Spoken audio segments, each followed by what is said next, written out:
કે 3 દિવસમાં તમે સંગઠન ઊભું કર્યું, મંડળ ઊભું કર્યું, પરંતુ શ્રીજીની પ્રતિમા તમે 3 દિવસમાં લાવ્યા ક્યાંથી? કે તમે જે કહી રહ્યા છો કે તમે આ જે બધું આયોજન છે એ 3 દિવસમાં કર્યું, એ મને તદ્દન ખોટી વાત લાગી રહી છે. તમે જે છે બિલકુલ તદ્દન ખોટી વાત કરી રહ્યા છો. આ એક જાતનો સ્કેમ છે. આનો જવાબ હું તમને કહીશ કે એક વચન આપું છું, આવતા વર્ષે બાપાના વિસર્જન તથા આગમનમાં વધારે સમય મળત તો તમે શું કરતા? અને હું આ વચન આવતા વર્ષે પૂરું કરીશ.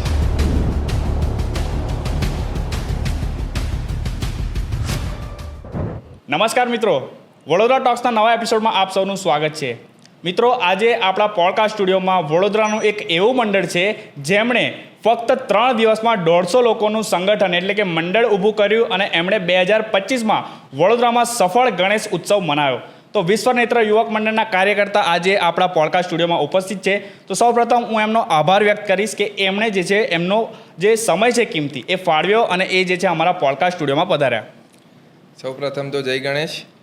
વિશ્વનેત્ર યુવક મંડળના કાર્યકર્તાઓને વડોદરા ટોક્સમાં બોલાવવા બદલ તમારો બી ખૂબ ખૂબ આભાર. તો આકાશભાઈ, વિશ્વનેત્ર યુવક મંડળ આ જે નામ છે વિશ્વનેત્ર, એ રાખવાનો વિચાર તમને ક્યાંથી આવ્યો અને એનો મિનિંગ શું છે? વિશ્વનેત્ર યુવક મંડળની સ્થાપના જ ગણેશોત્સવ અને સમાજ સેવાના કાર્યો માટે થઈ હતી. તો શરૂઆત ગણેશ ઉત્સવથી થાય છે, તો ગણેશજીના નામ સાથે જ એની શરૂઆત છે. વિશ્વનેત્ર એક ગણેશજીનું એક નામ છે. અને ગણેશ ઉત્સવ જે છે એ લોકો 3-4 મહિના પહેલાંથી એનું પ્લાનિંગ કરતા હોય છે, પરંતુ તમે ફક્ત 3 દિવસમાં કરી બતાવ્યું. તો એ કરવાનો તમને વિચાર ક્યાંથી આવ્યો? 3 દિવસ પહેલાં વિચાર આવ્યો એના પર આપણો કંટ્રોલ છે નહીં, પણ 3 દિવસમાં આપણને આ વિચાર આવ્યો. આની પાછળનું કારણ, આ ગણેશ ઉત્સવ બેસાડવા પાછળનું કારણ એ છે કે વાઘોડિયા રોડ પર, નો ઓફેન્સ ટુ એની ગ્રુપ, ઘણા આપણા ભાઈઓ છે જેમના ગ્રુપ છે, જેમના મંડળ છે, જે કરી રહ્યા છે, બહુ સારી રીતે ગણેશોત્સવ કરી રહ્યા છે. પણ હું પોતે મારો પર્સનલ એક્સપિરિયન્સ કહું તો ગણેશજીના ભવ્ય આગમન અને ભવ્ય વિસર્જન જોવા માટે હું વડોદરા શહેરના અનેક ક્ષેત્રમાં હું પોતે જઉં છું એની મજા માણવા માટે. તો વાઘોડિયા રોડ પાછળ કમ રહે, એક આ જ વિચાર સાથે આપણે એક ભવ્ય પ્રતિમા ગણેશોત્સવ દરમિયાન બેસાડવાનું આપણે નક્કી કર્યું. અને તમારા મંડળમાં લોકો કઈ રીતે જોડાયા? કેમ કે મંડળમાં એવું હોઈ શકે કે અમુક લોકોની જે વિચારધારા છે એ અલગ હોય, અમુક લોકો પોઝિટિવિટી તમને બતાવે, અમુક લોકો નેગેટિવિટી બતાવે. તો મંડળમાં કઈ રીતે જોડાયા અને લોકોનો રિસ્પોન્સ શું હતો, લોકોનું શું રિએક્શન હતું? તમે ફર્સ્ટ ટાઈમ એમને જણાવ્યું કે આ રીતે આપણે એક મંડળ ઊભું કરવાનું છે, એ બી ફક્ત 3 દિવસમાં. વિશ્વનેત્ર યુવક મંડળની સાચી પરિભાષા તથા અમારો જે બેકબોન છે, જે સપોર્ટ રહ્યો છે, જે આપણા ધારાસભ્ય શ્રી શૈલેષભાઈ મહેતાનો હાથ વિશ્વનેત્ર યુવક મંડળ પર છે. અને વિસર્જન યાત્રામાં શૈલેષભાઈએ પોતે જાહેર મંચ પર એમને કીધું કે વિશ્વનેત્ર યુવક મંડળ મારું પરિવાર છે. જો શૈલેષભાઈનો હાથ અમારા મંડળ પર હોય તો લોકોને ભેગા કરવાની જરૂર પડતી નથી, લોકો સામેથી જ જોડાય છે. અને આ પોડકાસ્ટ સ્ટુડિયો પર તમે જ્યારે પધાર્યા, જ્યારથી તમે અહીંયા આવ્યા ત્યારથી જ મારા મનમાં એક સવાલ જે છે એ કૂદી રહ્યો છે અને હું પૂછવા જે છે આતુર છું. અને ઘણા દર્શક મિત્રોને પણ આ સવાલ જે છે એ પૂછવાની ઈચ્છા હશે. એ લોકો કોમેન્ટ કરે પહેલાં જ હું તમને પૂછી લઉં કે 3 દિવસમાં તમે સંગઠન ઊભું કર્યું, મંડળ ઊભું કર્યું, પરંતુ શ્રીજીની પ્રતિમા તમે 3 દિવસમાં લાવ્યા ક્યાંથી? આ સવાલ છેલ્લા 15 દિવસમાં મને 100 જણાએ પૂછી લીધો છે. તમને તમારા માધ્યમથી હું મારી વડોદરાની જનતાને જણાવવા માગીશ કે 3 દિવસ પહેલાં કોઈ મૂર્તિકારને ત્યાં એક ભવ્ય પ્રતિમા કેન્સલ થઈ અને એ જ 3 દિવસમાં અમે ભવ્ય પ્રતિમા વાઘોડિયા રોડ પર બેસાડવાનું નક્કી કરેલું. તો આ એક સંજોગ છે, આને ભગવાનની કૃપા જ ગણી શકીએ કે અમને આટલા ટૂંક સમયમાં આ 22 ફૂટની ભવ્ય પ્રતિમા અમને મૂર્તિકારની ત્યાંથી મળી ગઈ. તો તમારી આ જે બધી વાતો છે એ સાંભળીને મને એવું લાગી રહ્યું છે કે તમે જે કહી રહ્યા છો કે તમે આ જે બધું આયોજન છે 3 દિવસમાં કર્યું, એ મને તદ્દન ખોટી વાત લાગી રહી છે. કેમ કે 3 દિવસમાં આ થઈ જ ના શકે. તમે જે છે બિલકુલ તદ્દન ખોટી વાત કરી રહ્યા છો. આ એક જાતનો સ્કેમ છે. કેમ કે તમારી જે વાતો છે એના પરથી લાગી રહ્યું છે કે તમે 3 દિવસ અને એની 3 રાતો ઊંઘ્યા વિના આયોજન કર્યું છે. સાચી વાત છે. 3 દિવસ રાત આપણા વિશ્વનેત્ર યુવક મંડળના તમામ યુવાનોએ દિવસ રાત પરિશ્રમ કરીને આ ગણેશોત્સવને પૂરું પાડ્યું છે. સો આ આપણા યુવાનોની એક પ્રગતિ જ ગણી શકીએ અને એમનો પરિશ્રમ છે કે જેનાથી આ ગણેશ ઉત્સવ આટલો સરસ રીતે સંપન્ન થયું છે. અને આગમન યાત્રાની વાત કરીએ તો એ ઘણી બધી રીલ જોઈ છે તમારી જે વાયરલ છે. તો વડોદરામાં ભવ્ય આગમન શો તમે જે રચ્યો તો એના પાછળ શું ચેલેન્જ રહ્યો? ચેલેન્જીસ તો નાના મોટા ચેલેન્જીસ તો ઘણા આવ્યા, પણ બાપાની કૃપાથી દરેક ચેલેન્જીસને અમારા મંડળ એક વૃક્ષ સમાન, આપણા વિશ્વનેત્ર યુવક મંડળને એક વૃક્ષ સમાન ગણીએ તો અમારું વૃક્ષ એટલું સક્ષમ છે કે દરેક ચેલેન્જીસને અમે પાર પાડી દઈએ છીએ. તો પ્રથમ વર્ષે આટલું ખતરનાક, આટલું સરસ મજાનું આયોજન કર્યું તમે, અને એના માટે ખૂબ જ ખર્ચો અને મેનેજમેન્ટ લાગ્યું છે, તો એને તમે કઈ રીતે મેનેજ કર્યું? આનો જવાબ હું તમને કહીશ કે અમારું વિશ્વનેત્ર યુવક મંડળ દરેક ખર્ચો ઉઠાવવા માટે સક્ષમ છે, તથા અમારા મંડળને ગણેશજીની પ્રતિમા, ગણેશ ઉત્સવ કરવા માટેના દાતાઓ બી ઘણા છે. તેમને આપણે 10મા દિવસે 9મા દિવસે ગણેશજીની આરતીમાં બોલાવીને એમનું સન્માન બી કર્યું છે. તો આપણા દાતાઓ બી ઘણા બધા છે અને વિશ્વનેત્ર યુવક મંડળ પોતે જ સક્ષમ છે, કોઈ બી બજેટ હોય એ પોતે કાઢીને ગણેશજીની સેવા કરી શકે છે. અને તમારી જે આગમન યાત્રા છે, જે ભવ્ય આગમન યાત્રા છે, એ સફળ થઈ અને એ પૂરી થઈ, એના પછી તમને કેવી ફિલિંગ આવી? તમે શું ફીલ કર્યું? તમને કેવું લાગ્યું? સાચા અર્થમાં કહું તો આગમન યાત્રા પછી દરેક યુવાનને, વિશ્વનેત્ર યુવક મંડળના દરેક યુવાનને પોતાની સાચી ઓળખ મળી. દરેક યુવાન એક પરિશ્રમથી શું કરી શકે છે એની ઓળખ મળી. અને હું પોતે, અમારા સભ્યો જે કોર કમિટી મેમ્બર્સ છે, દરેક લોકોએ અનુભવ્યું કે આપણે કોઈ બી કામ સફળ થાય તેના પછીની ખુશી એ એક આપણાને અલગ મોટિવેશન અને એનર્જીથી ભરી દે છે, અને આગળ કાર્ય કરવામાં એ એનર્જી અને મોટિવેશન બહુ મદદરૂપ થાય છે. તો આગળ વાત કરીએ વિશ્વનેત્ર યુવક મંડળના ગ્રુપ મેનેજમેન્ટની, કે 150 લોકોનું મંડળ જે છે એ મેનેજમેન્ટ કરવા તમે શું કર્યું અને લોકોને કઈ રીતે સંભાળ્યા? જેમ કે હું જણાવ્યું કે લોકો જે છે અલગ અલગ વિચારધારા ધરાવતા હોઈ શકે અને અલગ અલગ લોકોમાં અલગ અલગ મતભેદ હોઈ શકે, તો એવું તમારા મંડળમાં તમને જોવા મળ્યું? હવે વિશ્વનેત્ર યુવક મંડળ કોઈ એક વ્યક્તિનું નથી, સૌ પ્રથમ તો એ કહીશ. તેના પછી આપણા યુવક મંડળના દરેક લોકોનું સન્માન, નાનામાં નાના વ્યક્તિથી લઈને મોટામાં મોટા વ્યક્તિ સુધીનું વિચાર, તેમના સન્માનની ત્યાં કદર થાય છે. અને હું એક વિશ્વનેત્ર યુવક મંડળની એક મિનિટમાં હું વ્યાખ્યા આપું તો એને વૃક્ષ સમાન ગણીએ, એક વૃક્ષના ઉદાહરણથી ગણીએ તો એ વૃક્ષનું થડ આપણા શૈલેષભાઈ ધારાસભ્ય છે. તેની મુખ્ય શાખાઓ ધ્રુમિલભાઈ મહેતા, મુકેશભાઈ મિશ્રા, રવિભાઈ ત્રિવેદી, સતીશભાઈ પિલ્લઈ, પછી રાહુલ શાહ, આ એના મુખ્ય શાખાઓ છે. અને એ મુખ્ય શાખાઓ પર ઉગી નીકળેલા પાન સમાન અમે યુવાનો, જે લોકોના તન મન ધનથી પરિશ્રમ કરીને આ કાર્ય પૂર્ણ કર્યું. તો આ એક વિશ્વનેત્ર યુવક મંડળની સાચી પરિભાષા છે. તો ના કોઈ એક વ્યક્તિનું આ મંડળ છે, ના કોઈ એક વ્યક્તિથી આ સંપૂર્ણ કાર્ય થયું છે. અને એક વાત હું કહીશ કે જે વૃક્ષનું થડ આટલું મજબૂત હોય એ વૃક્ષ કદી ઝૂકતું નથી, ના કોઈ ઝુકાવી શકે છે. અને તમારા મંડળમાં, એટલે કે તમારા ગ્રુપમાં એકતા, યુનિટી લાવવા માટે તમે શું કર્યું? દરેકનું સન્માન એક યુનિટીનું પ્રતીક છે. સાચી સેવા એ જ છે જ્યાં માનવતા અગ્રેસર રહે છે. તો દરેક મંડળના દરેક વ્યક્તિની એટલી જ ઇજ્જત થાય છે આપણા ત્યાં આગળ, અને એ લોકોનો જે પરિશ્રમ છે, એ લોકોનો અભિપ્રાય છે, એમને સન્માન આપીએ તો એક યુનિટી જળવાઈ રહે છે. અને મંડળના જે કાર્યકર્તાઓ છે એમની એનર્જી અને ડિસિપ્લિન જળવાઈ રહે એના માટે તમે શું કર્યું?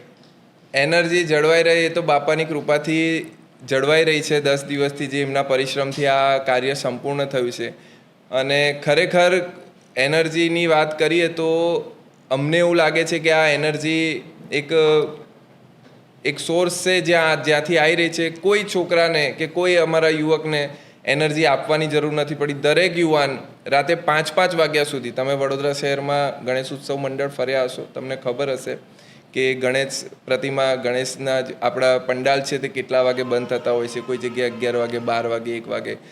અમારું એકમાત્ર યુવક મંડળ એવું હતું કે જ્યાં સવારે 5 વાગ્યા સુધી બી અમારા યુવક મંડળના 15-15, 20-20 છોકરાઓ ત્યાં આગળ બેસતા હતા, અને એવી એનર્જી ફીલ થતી હતી, ત્યાંથી કોઈ જતું નહોતું.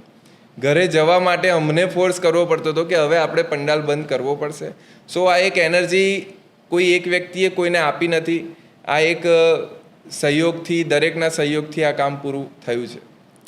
અને હવે વાત કરીએ વિસર્જન યાત્રાની. આપણે વાત કરીએ આગમન યાત્રાની, ગ્રુપ મેનેજમેન્ટની, હવે આવીએ વિસર્જન યાત્રાની. તો એવું જોવાય છે કે આગમન યાત્રામાં પબ્લિક ઘણી હોય છે. જેમ કે તમને ખ્યાલ હશે કે આગમન છે જે દરેક શ્રીજીનું અલગ અલગ તારીખે હોય છે, પણ વિસર્જન જે છે એ 10મા દિવસે બધાનું એક સાથે હોય છે. તો વિસર્જન યાત્રામાં જે છે એવું જોવામાં આવ્યું છે કે લોકોની પબ્લિક ઓછી હોય છે. પરંતુ તમારી જે વિસર્જન યાત્રામાં હું એક ઘણી બધી પબ્લિક જોઈ, એના પાછળનું કારણ શું છે? વિસર્જન યાત્રા પહેલાં આપણે આગમનમાં જે અમને એક માત્ર ચેલેન્જ એવો હતો કે લોકો અમારી સાથે, વાઘોડિયા રોડના લોકોને જાણ થશે કે નહીં, એ લોકો અમારી સાથે જોડાઈને બાપાના આશીર્વાદ લેશે કે નહીં, આગમન યાત્રામાં જોડાશે કે નહીં. આ ચેલેન્જને એટલી સરસ રીતે લોકોએ બિરદાવ્યો, ભાવિ ભક્તો જે જોડાયા, અને મોટી સંખ્યામાં વડોદરા શહેરમાં જો વિદ્યાર્થી રહેતા હોય તો એ એરિયા છે વાઘોડિયા રોડ. અને વાઘોડિયા રોડના વિદ્યાર્થીઓએ આપણા બીજા દિવસે 108 દીવાની આરતી એમની યુનિટી બતાવી. ત્યારબાદ અમને એવો વિશ્વાસ હતો કે વિદ્યાર્થી સંગઠન જોડાઈ રહ્યું છે, એમને બી પોતાનું ગ્રુપ એ લોકો સમજતા હતા, એમને એટલી જ સન્માન ત્યાં વિશ્વનેત્ર યુવક મંડળમાં આવીને બેસતા હતા, તેમને એટલું જ સન્માન ત્યાં મળતું હતું. તો કંઈ ને કંઈ અમને દરેક સભ્યને એવી એક આશા હતી અને વિશ્વાસ હતો કે વડોદરા શહેરના દરેક પારોલ યુનિવર્સિટી છે, આપણે સિગ્મા યુનિવર્સિટી, સિગ્મા કોલેજ છે, દરેક સુમનદીપ છે, વાઘોડિયા રોડ પર ઘણા વિદ્યાર્થીઓ રહે છે, તો એ લોકો એક યુનિટી કરશે અને આપણા વિસર્જન યાત્રામાં બાપાને આશીર્વાદ લેવા માટે જોડાશે. અને અમને બધાને પ્રાઉડ ફીલ કરાવ્યું. વિસર્જન યાત્રામાં તમે એમનો સહેલાબ જોયો જ હશે. અને હું વડોદરામાં કોઈ પણ વિસર્જન યાત્રામાં 2000 સ્ક્વેર ફીટનું ટ્રસ મારીને આતિશબાજી કરતા આજ સુધી જોયું નથી, પરંતુ એ હું તમારા જે વિસર્જન યાત્રા છે એમાં જોયું. આ જ વિશ્વાસ, ભાવિ ભક્તોનો જોડાવાનો વિશ્વાસ, વિદ્યાર્થીઓને જોડાવાનો વિશ્વાસ, અને અમારો એક હરખ ઉલ્લાસ, એક ઉમંગ, આ બધાથી ઇન્સ્પાયર થઈને અમે એવું નક્કી કર્યું કે આગમન યાત્રામાં તો દરેક ભવ્ય આગમન યાત્રા કરે જ છે. વડોદરા શહેરના દરેક મંડળ પોતાના આગમનને ભવ્ય કહેશે જ અને કરે જ છે, પણ વિસર્જન યાત્રામાં સ્ટેન્ડિંગ ડીજે રાખીને આટલો ક્રાઉડ, આટલો ભાવિ ભક્તોના જોડાવો, આટલા વિદ્યાર્થી જોડાવું, એ અમને બી એક અદ્ભુત નજારો લાગ્યો એ દિવસે. પણ અમને વિશ્વાસ હતો, અમે એ વિશ્વાસથી જ 40 બાય 100 ફૂટનું truss plus fireworks plus smoke plus traditional dance રાખ્યા. આપણે મારું એક વચન હતું કે આપણે શારીરિક ખામી ધરાવતા ભાઈઓ બહેનોને આમંત્રિત કરી એમનું સન્માન, પણ અમુક કારણોસર વાતાવરણના લીધે થઈને તેમના વાલીઓએ તેમને ના નીકળવા દીધા, તો એક ખામી રહી ગઈ. એને હું એક વચન આપું છું, આવતા વર્ષે બાપાના વિસર્જન તથા આગમનમાં એ ભાઈઓ બહેનોને બોલાવીશ અને હું આ વચન આવતા વર્ષે પૂરું કરીશ. અને વિસર્જન વખતે તમે અને તમારું જે મંડળ છે એ ભાવુક થયા હતા? કોણ નહીં થયું ભાવુક, એ સવાલ તમારો હોવો જોઈએ. દરેક યુવક એ સમયે ભાવુક હતો, અને બાપા એક પોઝિટિવ એનર્જી બી આપતા ગયા અને પોતાને દરેકને પોતાની ઓળખ આપતા ગયા. આ નવી શરૂઆત સાથે અમને એક નજરિયો અમારો જીવન જીવવાનો બદલતા ગયા. અને હવે વાત કરીએ કે મંડળની શરૂઆતથી લઈને, એટલે કે આગમનથી લઈને વિસર્જન યાત્રા સુધી, એ બેની વચ્ચે કોઈ એવી યાદગાર ક્ષણ હોય જે તમને યાદ રહી ગઈ હોય? સાચા અર્થમાં કહું તો મને આ છેલ્લા 25 ઓગસ્ટથી જે અમારું મંડળની સ્થાપના થઈ ત્યાંથી લઈને આજ દિન સુધી મને આ છેલ્લા બાપાના 11 દિવસ મને બધા દિવસ યાદ છે. મારા માટે બધા જ દિવસ યાદગાર છે. પણ અમારું કાર્ય સંપન્ન થયું અને અમે કાર્યકર્તાઓ એકબીજાને હાથ મિલાઈને ભેટ્યા, તે મારા માટે સૌથી યાદગાર પળ છે. સંપૂર્ણ ગણેશ ઉત્સવમાં કોઈ મોટો ચેલેન્જ આવ્યો હોય અને તમે એને હેન્ડલ કર્યો હોય એવું કંઈ? જ્યાં અમારા વૃક્ષનું થડ આટલું મજબૂત હોય ત્યાં ચેલેન્જ આવવાની કોઈ બારી રહેતી જ નથી. કોઈ ચેલેન્જ, નાના મોટા ચેલેન્જ આવ્યા અને દરેક ચેલેન્જને અમે પરે કરી ગયા. 3 દિવસમાં તમે આટલું સરસ કરી બતાવ્યું, તો જો તમને વધારે સમય મળત તો તમે શું કરતા? વધારે સમય મળે અને શું કરતા, એ વાતોને આપણે પાછળ છોડીને હવે વધારે સમય મળી રહ્યો છે આવતા વર્ષ માટે, તો તમે તમારી આંખે જોશો અને આપણા વડોદરા શહેરની જનતા જોડાશે અને જોશે. આવતા વર્ષના આપણે ગણેશ ઉત્સવ ભવ્ય બનાવીશું એને, બાપાની કૃપા રહેશે તો. અને તમે આ મંડળની રચના કરી, તમારું જે આખું મંડળ છે એ આ ગણેશ ઉત્સવમાં કાર્યરત હતું, અને ગણેશ આગમન થયું એ પહેલાં તમને એવું લાગ્યું કે અમે જે કરવા જઈ રહ્યા છે એ શક્ય નહીં થાય? 1% બી અમને એવો વિચાર નહોતો કે આ શક્ય નહીં થાય. અમને પૂરેપૂરો વિશ્વાસ હતો જ, અને આ અમે પૂરું કરી બતાવ્યું. અને તમારા મંડળમાં ટીમ ડિસિઝન મેકિંગ કઈ રીતે થતું? મેં તમને જવાબ આપ્યો. દરેક માણસના ડિસિઝનની વેલ્યુ, દરેક જણાના ઓપિનિયનની વેલ્યુ અમારા મંડળ પર થાય છે, અને સહિયારા ડિસિઝનથી અમે કામ આગળ વધારીએ છીએ. અને હું હવે તમને એમ પૂછવા માંગીશ કે વડોદરાનો કોઈ નવયુવાન પોતાનું નવું મંડળ બનાવવા માંગે છે તો તમે એને શું સલાહ આપવા માંગશો? સૌથી પહેલાં તો એ નવયુવાનને કહીશ, જો તમે જે તમારા મનનું ધારેલું કરવાનું વિચાર્યું છે તો એના પર તું પોતાના ડિસિઝન પર કાયમ રહેશો તો આ, અને પરિશ્રમ કરશો તો આ કાર્ય પૂરું થશે. પોતાના ડિસિઝનથી હલવાનું નહીં. તો ગર્વ થાય છે કે અમે પણ વડોદરાના છે, અને વડોદરામાં એવા લોકો પણ જે છે જે અશક્ય અસંભવને સંભવ બનાવવાની ક્ષમતા રાખે છે શ્રી ગણપતિ બાપાની કૃપાથી. અને હું તો એવું જ ઈચ્છીશ કે આવતા વર્ષે અને આવનારા દરેક વર્ષોમાં તમારું જે મંડળ છે એ ખૂબ પ્રગતિ કરે અને ખૂબ આગળ વધે, અને આપણા જે વડોદરા શહેરનું નામ જે છે એ આવા ધાર્મિક કાર્યોમાં આગળ લાવે. તો તમે જે છે વિડીયો એન્ડ થતાં પહેલાં આપણા દર્શક મિત્રોને કંઈ કહેવા માંગતા હોય તો તમે કહી શકો છો. વિશ્વનેત્ર યુવક મંડળ યુનિટીનું એક પ્રતીક રહ્યું છે છેલ્લા ગણેશ ઉત્સવ દરમિયાન, અને વિશ્વનેત્ર યુવક મંડળના દરેક કાર્યકરો આગળ આ જ રીતે કામ કરશે અને સમાજ સેવાના દરેક કાર્યોમાં અગ્રેસર રહેશે. આ એક શરૂઆત છે. ગણેશ ઉત્સવ એક માત્ર શરૂઆત છે. ગણેશજીના આશીર્વાદ લઈને વિશ્વનેત્ર યુવક મંડળનો દરેક સભ્ય સમાજ સેવાના કાર્યોમાં આગળ રહેશે અને આગળ અનેક કાર્યો કરશે કે જેનાથી અમારા વાઘોડિયા રોડ વિસ્તારને પ્રાઉડ ફીલ થશે. અમારા શ્રી શૈલેષભાઈ મહેતા જેમના માર્ગદર્શન હેઠળ અમે આ કરી રહ્યા છે તેમને પ્રાઉડ ફીલ થશે, અને વડોદરા શહેરની જનતાને આ પ્રાઉડ ફીલ કરાવીશું એવું અમારું આ વચન છે, અને આ એક વચન નહીં જવાબદારી છે. ધન્યવાદ. તો મિત્રો, આપણો જે વિડીયો છે આપણે અહીં જ સમાપ્ત કરીશું, અને હું ફરી જે છે વિશ્વનેત્ર યુવક મંડળના કાર્યકર્તાઓનો આભાર વ્યક્ત કરીશ કે જે એમનો કિંમતી સમય જે છે ફાળવીને અહીં પધાર્યા. અને મિત્રો, મળીએ નેક્સ્ટ વિડીયોમાં. ત્યાં સુધી પોતપોતાનું ધ્યાન રાખજો. જય હિન્દ, જય ભારત, જય ગરવી ગુજરાત, અને ગણપતિ બાપ્પા મોરયા.